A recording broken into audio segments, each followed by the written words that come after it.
The photograph arrived at the Chicago History Museum in a brown manila envelope as part of a normal estate donation. Margaret Sullivan, a digital archivist who specialized in early 20th century photography, removed it from the protective sleeve and placed it on her light table. The image showed a wealthy family posed inside an ornate Victorian parlor around 1914. 5 people stared back at her from another time. The father sat in a leather armchair, his posture stiff with Victorian formality. The mother stood beside him with one hand resting on his shoulder, her high-collared dress detailed with lace. 3 children completed the scene. 2 boys in matching suits stood on either side of their parents, and a young girl in a white dress sat on a small stool. Margaret had handled hundreds of similar photographs. Rich Chicago families in the early 1900s often ordered formal portraits to record their wealth and social standing. This photograph followed all the usual rules: expensive furniture, heavy curtains, and a careful arrangement meant to show success and stability. She started her normal digitization routine, placing the photograph under her high-resolution scanner.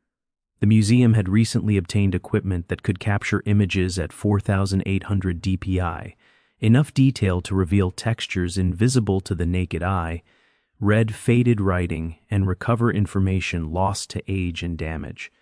The scan took 15 minutes. When it finished, Margaret opened the file on her computer and began studying it step by step, zooming into different areas to check for damage, fading, or interesting details worth adding to the catalog description. She zoomed into the background, examining the parlor's detailed wallpaper and furniture. Thick velvet curtains framed a large window behind the family, its glass reflecting the afternoon light. Victorian homes often featured such windows in their formal rooms to display their prosperity to the street outside. Margaret was about to continue when something in the window caught her eye.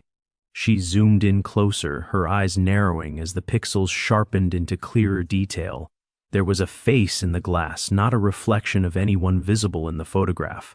All the family members were already accounted for in the formal pose. This was someone else, a person standing behind the camera or off to the side, their image trapped in the window's reflection. Margaret adjusted the brightness and contrast, bringing the faint face into sharper view. It was a child, a young girl about 6 or 7 years old, wearing a simple dark dress that strongly contrasted with the fine clothing worn by the family in the foreground. The girl's expression made Margaret catch her breath. Unlike the calm and composed faces of the family, this child looked troubled, her eyes wide and her small face tight with an emotion Margaret could not fully name. Fear, longing, grief. Margaret leaned back, her heart beating fast. In 20 years of archival work, she had seen many accidental captures, servants appearing in mirrors, photographers, reflections, or strangers visible through windows. But something about this child's face felt different and important. She checked the donor information. The photograph came from the estate of Elizabeth Morrison, who had recently died at the age of 94. The catalog notes said it was a family portrait of Elizabeth's grandparents, the Morrison family, well-known Chicago industrialists in the early 1900s. Margaret counted the people in the photograph again. 2 parents and 3 children, but who was the 4th child in the window? She could not forget the image of that small face in the glass. She stayed at the museum 2 hours after her shift ended, staring at the enlarged photograph and trying to understand what she was seeing. The child in the reflection was clearly present, not a trick of light or a flaw in the film. The next morning she began with census records. The 1910 and 1920 U.S. Census would show who lived in the Morrison household during the years around the photograph. She accessed the National Archives database and searched for the Morrison family in Chicago. The 1910 census listed Charles Morrison, age 38, manufacturer; Catherine Morrison, age 35, keeping house; Charles Morrison Jr., age 9, Robert Morrison, age 7, and Eleanor Morrison, age 5, along with 2 live-in servants, Mary O'Brien, age 42, cook, and Hannah Schmidt, age 19, housemaid. 3 children exactly matching the family in the photograph. Margaret noted their ages.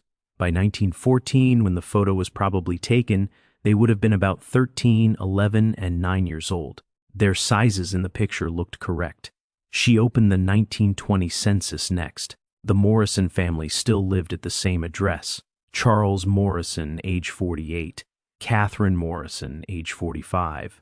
Charles Jr., age 19. Robert, age 17. And Eleanor, age 15. The servants had changed, but the family structure was the same. No extra children, no one who could explain the girl in the window. Margaret widened her search, looking for birth records, death certificates, baptism papers, anything that might reveal a fourth Morrison child. Chicago's record-keeping in the early 1900s was very careful, especially for wealthy families who used hospitals and maintained church memberships. She found nothing. According to every official record, Charles and Catherine Morrison had only 3 children. Frustrated, Margaret turned to newspaper archives. Wealthy families like the Morrisons often appeared in society pages. She searched the Chicago Tribune archives from 1900 to 1920, looking for any mention of the family. She found dozens of references: Charles Morrison's business achievements, his donations to civic causes, his wife's involvement in women's clubs, and birth announcements for Charles Jr. in 1901, Robert in 1903, and Eleanor in 1905, but nothing about a fourth child. Then she discovered something strange in the Tribune Society section from November 1907. A short note read, "Mrs. Charles Morrison has returned from an extended stay with relatives in Ohio, where she has been recovering from illness. Friends are relieved to hear of her improved health." Margaret checked the date November 1907, 2 years after Eleanor's birth. Why would Catherine Morrison need such a long recovery so long after her last known child? She searched further and found another notice from August 1907.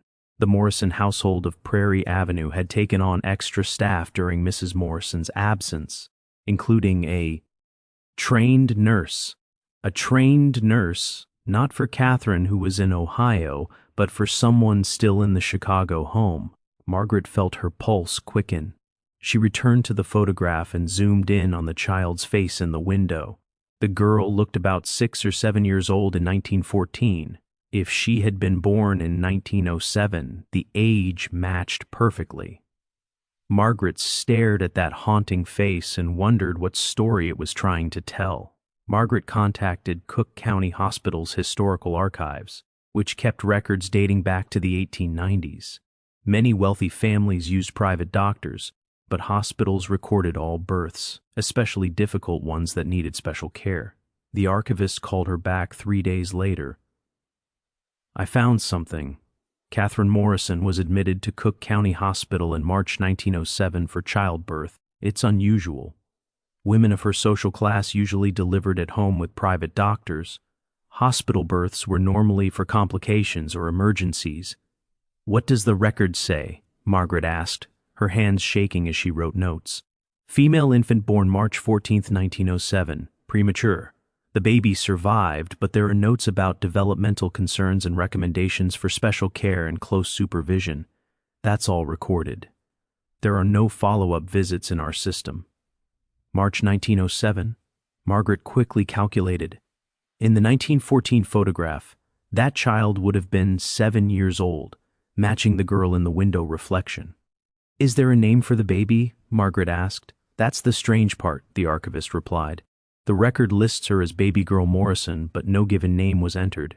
Usually parents provided a name before discharge, but this file has none, only the label baby girl, an unnamed infant, developmental concerns, a mother who left for Ohio for months after the birth." The pieces were forming a disturbing picture. Margaret expanded her search to institutions. In the early 1900s, children with disabilities or developmental delays were often sent to special facilities, sometimes as infants. Chicago had several such institutions, and wealthy families often used them to hide children they considered shameful. She spent days searching admission records at the Illinois Asylum for Feeble-Minded Children, the Chicago Industrial School, and other institutions. She found nothing. No Morrison child had been admitted anywhere. That meant the girl had stayed at home. Hidden somewhere in the house, cared for but never officially acknowledged, Margaret returned to the newspaper archives, this time searching obituaries. If the child had died young, there would usually be a death notice unless the family had hidden even that. She found it in the Chicago Tribune dated October 15, 1918, Morrison on October 14th at the family residence after a brief illness. Funeral private. No flowers. Just those few words, no name, no age, no list of surviving relatives, a standard obituary format that revealed almost nothing while technically recording the death. Margaret searched for death certificates.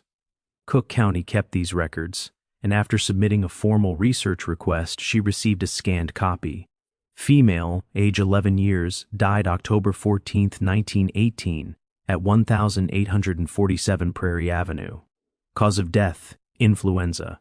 Name Morrison, given name blank. Even in death, the child had no recorded name. She had lived 11 years, born in 1907 and dying in 1918 during the Great Flu Pandemic, and official records marked her existence with empty spaces and silence. But the photograph told another story. Her face had been captured in the window's reflection, a ghostly image of a girl who officially did not exist. Margaret knew she needed to learn more about the daily life inside the Morrison household. The servants would have known about the hidden child.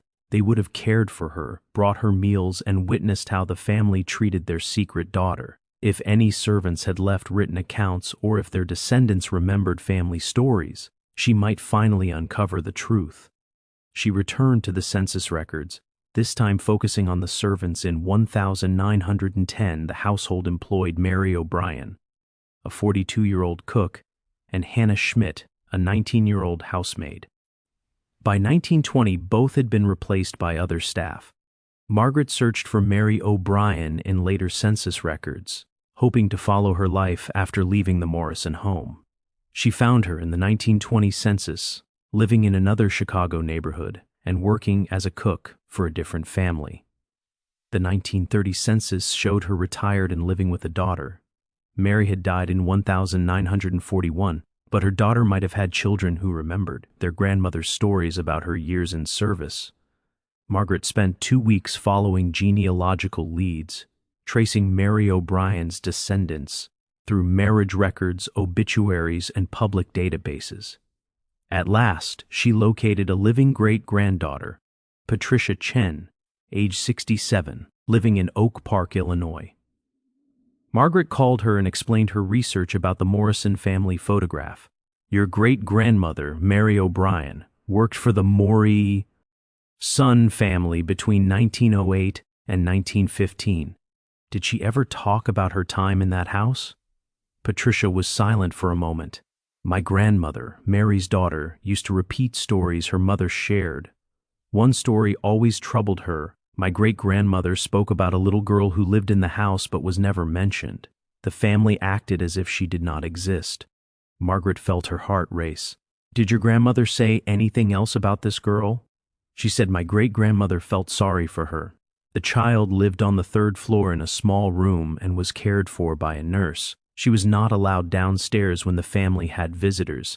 My great-grandmother would secretly bring her extra food and try to be kind. She said the girl was sweet, just different, maybe what we would call developmentally delayed today. But the family was ashamed. Do you know the girl's name? Margaret asked. My grandmother said she was never given a proper name. The staff called her Annie, but that was not official. The mother could hardly look at her. The father behaved as if she were invisible. Only the siblings sometimes visited her, especially the sister Eleanor. She would sneak up to the 3rd floor and read to her. Margaret thought of Eleanor Morrison, the young girl in the white dress in the photograph. Did your great-grandmother say why she left the Morrison household? Patricia answered softly. She could not stand it anymore. Watching that child grow up isolated and unloved broke her heart. She found work elsewhere and never spoke the family's name again without sadness. Margaret needed to see records of the Morrison house itself. If the building still existed, it might offer clues about the hidden child's living conditions. She searched Chicago property records and found the address, 1847 Prairie Avenue, once one of the most prestigious streets in early 20th century Chicago. Her heart sank when she read the current status, demolished in 1956. Like many of Prairie Avenue's grand homes, the Morrison Mansion had been torn down during mid-century urban renewal. However, Chicago's architecture preservation groups kept detailed documentation of historic buildings, including floor plans, photographs, and written descriptions. Margaret contacted the Chicago Architecture Center and explained her research. 2 days later, she sat in their archive room with a folder of materials about 1847 Prairie Avenue. The Morrison Mansion had been a 3-story Victorian house built in 1895. The file contained original architectural drawings, several exterior photographs from different years, and a few interior images. Margaret spread the drawings across the table. The first floor showed the typical layout of wealthy homes from that period: formal parlor, dining room, library, and servants' quarters at the back. The second floor contained the family bedrooms. The third floor held extra bedrooms and staff rooms. She studied the third floor plan carefully. In a far corner, reached only through what looked like a nurse's room, was a small chamber labeled simply storage, but the room had a window, unusual for real storage space. Margaret examined exterior photographs from 1912. She could clearly see the third floor windows. Most displayed curtains or plants, GNS of normal use. But one window, matching that storage room, was covered with heavy drapes pulled tightly shut. No light was visible. She found another exterior photo from 1916. The same window was still fully covered and dark. Someone had deliberately hidden that room from outside view. An architectural historian from the center stopped at her table. "Finding anything interesting?" he asked. Margaret pointed to the third floor corner. "This room is labeled storage, but it has a window, and in exterior photos it is always completely covered. Do you know anything about it?" The historian studied the plan. "That is an unusual design. It is reached only through another room and is separated from the main hallway. And look, it even has a small private washroom attached. That is not a storage room. Those are living quarters, made for someone who was not meant to mix with the rest of the household." Margaret felt a cold understanding settle over her. Someone had been hidden there. Wealthy families in that era sometimes isolated relatives for social reasons. The historian added carefully. Children with disabilities, family members with mental illness, anyone who might embarrass the family in public. The person would be kept comfortable but separate, cared for by private staff and invisible to visitors. Margaret thought again of the girl's face in the window reflection, those haunted eyes looking out from her hidden life. That third floor room had been her entire world, a comfortable prison where she spent 11 years before dying during the influenza pandemic of 1918. Margaret realized she had overlooked an obvious source: the photographer who had taken the Morrison family portrait. Professional photographers, in the early 1900s, often kept detailed business records, appointment books, client notes, and negative files. If those records still existed, they might contain information about the circumstances of that photo session. She examined the bottom edge of the photograph and found the photographer's stamp: Hartwell Studio, Michigan Avenue, Chicago. She searched old business directories and discovered that Hartwell Studio had operated from 1905 to 1928, one of Chicago's leading photography studios for wealthy families. The studio itself no longer existed, but Margaret contacted the Chicago Public Library's Special Collections, which kept archives of closed businesses. After several days of searching, a librarian called her back. "We have 3 boxes of material from Hartwell Studio," the librarian said, "mostly business correspondence and some appointment ledgers from 1910 to 1920. You are welcome to examine them." Margaret spent a full day in the library's reading room, carefully turning the fragile pages of the ledgers. The studio had served hundreds of Chicago's elite families, recording weddings, anniversaries, and family portraits. The appointments were listed in order with names, dates, and short notes. She found the Morrison entry dated April 18, 1914. Morrison F.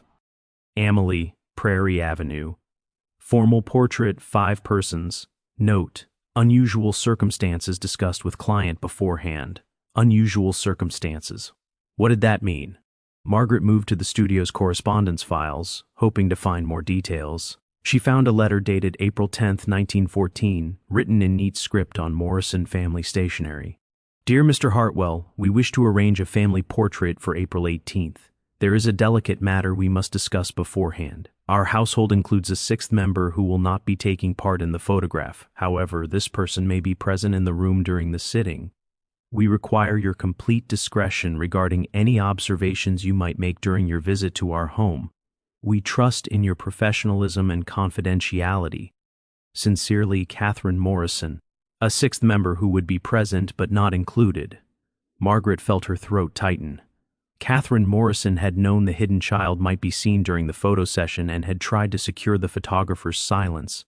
Yet the photographer had captured her anyway, reflected in the window glass, accidentally or perhaps on purpose preserving proof of the family secret. Margaret found one more document, a short note in Hartwell's handwriting apparently written after the session Morrison portrait completed. Difficult sitting. Family tension noticeable. Observed a young girl watching from doorway. Appeared to be about 7 years old. Plainly dressed unlike family members. Girl seemed upset when nurse led her away. Mrs. Morrison visibly uncomfortable throughout session. Delivered proofs as requested. Made no mention of observations per client's request. So the photographer had seen her. He had watched a nurse lead away a distressed child and had chosen to respect the family's demand for silence. But he had kept this note in his files, his personal record of what he witnessed, perhaps troubling his conscience too much to ignore completely. The window reflection had been accidental, but this note was a deliberate testimony. Margaret's breakthrough came from an unexpected source. While searching online auction sites for Morrison family items, she found a listing, Antique Diary, early 1900s, belonged to Eleanor Morrison of Chicago. The seller was a book dealer in Milwaukee who had purchased it at an estate sale. Margaret called at once and arranged to examine it. The diary was small and leather-bound, with Eleanor Morrison, 1914, pressed into the cover. Margaret's hands shook as she opened it. Eleanor had been 9 years old in 1914, the young girl in the white dress in the photograph. The early entries were typical childhood notes, lessons with her governess, social visits with her mother, descriptions of dresses and parties. But in March the tone changed. March 20th, 1914. Mother says we are having our portrait taken next month. She says only Charles, Robert, and I will be in it. I asked why Annie cannot be included. Mother became very angry and told me never to speak that name in front of visitors. But Annie is my sister. Why must we pretend she does not exist? Annie, the name Mary O'Brien's great-granddaughter had mentioned, the informal name used by the servants.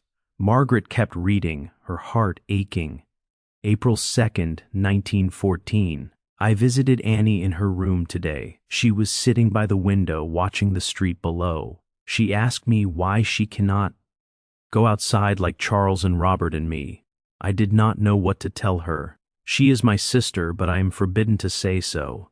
Father says she is defective, but she is kind and gentle and loves when I read to her. April 18th, 1914. Today the photographer came. We wore our finest clothes and posed in the parlor. I saw Annie watching from the hallway. Her nurse, Mrs. Kowalski, was meant to keep her upstairs, but Annie had slipped away. When Mother saw her, she went pale. Father pretended not to notice. Annie stood there in her plain dress watching us in our beautiful clothes, and I wanted to cry. After the photograph was taken, Mrs. Kowalski led Annie away. I heard her crying as she went up the stairs. Margaret wiped tears from her eyes. Eleanor had been only 9 years old, torn between love for her sister and obedience to parents who demanded that sister's erasure. The diary continued through the year, recording Eleanor's secret visits to Annie's third-floor room, her struggle with her parents' cruelty, and her growing sense of injustice. July 15th, 1914. Charles and Robert no longer visit Annie. They say she embarrasses the family, but I read to her every evening when Mother and Father are busy with social engagements. Annie loves stories, She is slower than me in understanding, but she tries very hard. She does not deserve to be hidden away like something shameful. The final entry about Annie appeared in October 1918, written in a shakier, more mature hand. Eleanor was 13. October 15, 1918. Annie died yesterday of influenza. I was not allowed to sit with her in her last hours. Mother said it was too dangerous. I could only stand in the hallway and hear her coughing. She died alone, except for Mrs. Kowalski. We buried her today in the family plot, but there is no name on the stone, only dates. Mother says we must never speak of this. I will never forgive them. Margaret knew she had to locate Annie's burial site. Eleanor's diary mentioned the family plot but did not name the cemetery. Wealthy Chicago families in the early 1900s usually used Graceland Cemetery or Rose Hill Cemetery, the city's most respected burial grounds. She started with Graceland, contacting their office and asking about Morrison family plots. The cemetery's records manager searched their archives. We have a Morrison family plot purchased in 1896, she told Margaret. Charles Morrison and Catherine Morrison are buried there. Let me see what else is listed. Margaret waited, her heart pounding. After several minutes, the manager returned. There are 5 burials in that plot. Charles Morrison died 1934. Catherine Morrison died 1941. Charles Morrison Jr. died 1956. Robert Morrison died 1963, and one unmarked grave, female, interred October 16, 1918. No name recorded, only infant daughter. She was not an infant, Margaret said, anger rising in her voice. She was 11 years old. The records manager paused. The family listed her as infant daughter even in the burial records. They never acknowledged her existence, Margaret said. Not in census records, not in newspapers, not even on her grave marker. I have proof she lived in their house for 11 years, hidden on the 3rd floor. And when she died of influenza, they could not even put her name on her tombstone. Would you like to visit the grave? The manager asked gently. I can give you the exact location. 2 days later, Margaret E.T. stood in Graceland Cemetery, surrounded by elaborate Victorian monuments and marble angels. The Morrison family plot was marked by a tall granite obelisk with the family name carved deeply. At its base were individual markers for Charles, Catherine, Charles Jr., and Robert, each with names and dates. Off to the side, almost hidden by tall grass, lay a small flat stone with no name, only 2 dates. March 14, 1907, October 14, 1918. Margaret knelt beside it, thinking of the child whose face she had seen in the window reflection. Annie, as the servants called her, the girl Eleanor had loved and visited, who had lived her short life isolated and unnamed and died without her family beside her. Margaret took out her phone and called Patricia Chen, Mary O'Brien's great-granddaughter. I found her grave. There is no name on it, only dates. I want to change that. What can be done after all this time? Patricia asked. We can tell her story, Margaret said. We can return her name, at least in the historical record, and perhaps we can convince the cemetery to add a proper marker. She spent the next week preparing a petition to Graceland Cemetery's board, asking permission to add information to the unmarked grave. She included copies of the birth record, death certificate, Eleanor's diary entries, and Mary O'Brien's testimony passed down through her family. The cemetery board reviewed her request and agreed to allow a small bronze plaque to be placed near the stone, restoring the information the Morrison family had tried to erase. Margaret knew the story was not complete without speaking to the Morrison family's living descendants. Eleanor, the compassionate sister, had died in 1987 at age 82, but she had children and grandchildren still alive. Through genealogical research, Margaret identified Eleanor's daughter, Susan Thompson, age 74, living in Evanston, Illinois. She had been born in 1950, long after Annie's death, but Eleanor might have shared the story with her. Margaret called, introduced herself, and explained her research. Susan was quiet for a long time. My mother told me that story when I was 16, she finally said, her voice heavy with emotion. She made me promise. never to mention it to my grandparents, her parents Charles Jr. and Robert, who were still alive then. She said her brothers chose to forget Annie completely, to pretend she had never existed, but my mother never forgot.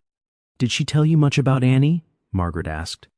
"Everything," Susan replied. "How Annie lived on the third floor, how their parents were ashamed of her because of her developmental delays, how my mother sneaked up to read to her how Annie died during the flu pandemic and was buried without a name." Susan's voice broke. "My mother carried guilt about that her whole life. She felt she had abandoned her sister by not fighting harder." "Your mother was only 9 years old," Margaret said gently. "She could not change her parents' decisions." "I know," Susan answered, "but she never forgave them. When her father Charles died in 1934, my mother refused to attend the funeral. When her mother Catherine died in 1941, the same. She cut them off completely. She said they did not deserve forgiveness for what they had done to Annie." Margaret told Susan about the photograph and discovering Annie's face in the window reflection. "Your mother is right there in that picture, dressed audibly while her sister watched from outside the frame. "Can I see it?" Susan asked. Margaret sent her a high-resolution scan. An hour later, Susan called back, crying. "That is my mother," she said. "The little girl in the white dress. She looks so serious and sad. And Annie, you can see her face in the window. She looks so lost." "There is something else," Margaret said. She explained about the unmarked grave and the petition for a memorial plaque. "I was wondering if your family would like to be involved in finally giving Annie proper recognition." Susan answered immediately. "Yes, absolutely. My mother would have wanted that. She once told me that if she ever found the courage, she would add Annie's name to the family gravestone. But her brothers would have fought it, and she could not face that battle. Now they are all gone. It is time." Over the next month, Susan gathered support from other Morrison descendants. Not everyone agreed. Some distant relatives felt the family's shame should stay buried, but enough supported the memorial for plans to move ahead. The Chicago History Museum agreed to create an exhibition about Annie Morrison and the practice of hiding disabled children in wealthy early 20th century families. Margaret curated it with the photograph as the centerpiece, surrounded by Eleanor's diary, hospital records, architectural drawings of the isolated third-floor room, and testimony from descendants of the servants who had cared for Annie. The memorial plaque was installed on a cool October morning in 2024, almost exactly 106 years after Annie's death. Margaret stood in Graceland Cemetery with Susan Thompson, Patricia Chen, and about 30 others, Morrison descendant, T.S., descendants of the servants, historians, and museum staff. The small bronze plaque was simple and powerful. "In memory of Annie Morrison, March 14, 1907, October 14, 1918, daughter, sister, and child of God, hidden in life but remembered in death. May her story remind us to value all human beings regardless of ability or circumstance." When Susan placed flowers beside the plaque, her hands trembled. "Annie," she said softly, "my grandmother Eleanor never stopped loving you. She told me about you so your story would survive. Now everyone will know you existed. Now everyone will know you mattered." Margaret thought about the photograph that had started everything, the accidental reflection in a window that preserved a hidden child's image for 110 years. Photography was meant to record reality, to capture what was carefully arranged. But sometimes cameras revealed what families tried to hide and what society preferred not to see. The exhibition at the Chicago History Museum opened 2 weeks later. The Morrison family photograph hung in the central gallery, greatly enlarged so visitors could clearly see Annie's face in the window reflection. Around it were documents telling her story, the birth record listing baby girl, architectural plans showing her isolated room, Eleanor's diary entries filled with love and guilt, and Mary O'Brien's testimony passed down through generations. But the exhibition reached beyond Annie's personal story. Margaret researched the wider historical context and discovered that hundreds of wealthy families in early 20th century Chicago had hidden disabled children. Some sent them to institutions, others kept them at home but separated from famille. lie life, erased from census records and social recognition. The exhibition included information about changing attitudes toward disability, the influence of the eugenics movement, and how servants and siblings often provided the only love these hidden children received. Visitors stood before Annie's photograph for long moments, staring at the small face in the window. Many cried. Parents held their children closer. People with disabilities saw themselves represented in a history that usually ignored them. A visitor book allowed comments. One entry from a woman whose grandmother had been institutionalized in the 1920s read, "Thank you for telling this story. My grandmother died in an asylum at age 40, never visited by her family. I grew up not even knowing she existed. Stories like Annie's matter. They remind us how far we have come and how careful we must remain." Margaret gave a lecture on the exhibition's opening night. She projected the photograph large on the screen behind her, Annie's face visible to everyone in the auditorium. "This photograph was taken in April 1914, she began. "It shows the Morrison family of Chicago, parents Charles and Catherine, sons Charles Jr., and Robert, daughter Eleanor. A formal portrait typical of wealthy families of that time. But if you look closely at the window behind them, you will see a sixth person, a child who was present but excluded, a daughter and sister kept outside the frame." She paused to let the audience study the image. Annie Morrison lived 11 years. She was born with developmental delays in an era when such children were considered shameful. Her family hid her on the third floor of their mansion, never acknowledged her in records, never spoke her name publicly. When she died of influenza in 1918, they buried her without a name. Margaret showed Eleanor's diary entry describing Annie watching the photograph session, but Annie had one defender. Her younger sister, Eleanor, 9 years old at the time, refused to forget her.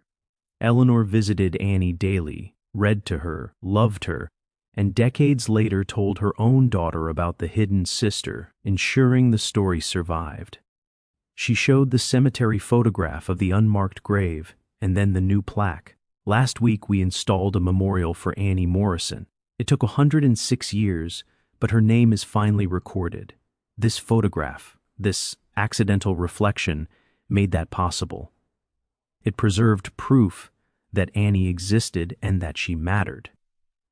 Margaret ended with a challenge. How many other Annies are hidden in old photographs? How many families erase children they considered shameful? How many stories remain untold? Every photograph is a document. Every reflection and background detail can carry a story. Our task is to learn to see them, to read what the camera captured even when it was not intended. Annie Morrison's face in that window calls to us across 110 years, asking to be seen and remembered. We owe her and all hidden children of history at least that. The exhibition ran for 6 months. It attracted record crowds and national media attention. Other museums contacted Margaret about similar hidden photographs in their collections. Genealogists began searching for unnamed children in family records. Historians started studying the treatment of disabled children in wealthy families more seriously. For Margaret, the most meaningful moment came 3 months after the plaque was installed. She received a letter from a woman in California whose great-aunt had been institutionalized in the 1930s and forgotten by the family. The letter included another photograph, a family portrait with a faint face visible in a mirror. "I never knew my great-aunt existed until I read about Annie Morrison," the woman wrote. "Your work inspired me to explore my family's past. I found her. She lived 60 years in an institution, never visited, never acknowledged. I am working now to tell her story and give her the recognition she deserved. Thank you for showing me that these hidden stories matter." Margaret stood again in Graceland Cemetery, alone this time, looking at Annie's memorial plaque. The October sun filtered through autumn leaves, casting soft shadows on the bronze. She thought about that moment 110 years earlier, when Annie had stood in the Morrison parlor doorway watching her family pose for a photograph that excluded her. About the photographer who unknowingly captured her reflection. About Eleanor, 9 years old, forced to smile while her sister watched from the margins. "Your story is told now, Annie," Margaret said quietly. Everyone knows you existed. Everyone knows you mattered. You are not hidden anymore. A gentle breeze stirred the leaves overhead, and for a moment Margaret almost imagined she heard a child's voice on the wind, not words exactly, but something like gratitude and relief. Like the feeling of finally being seen after a century of silence.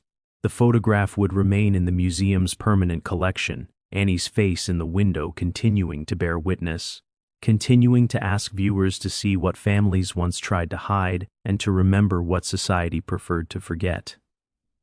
One small face accidentally preserved, changing how people understood history, family, and the value of every human life.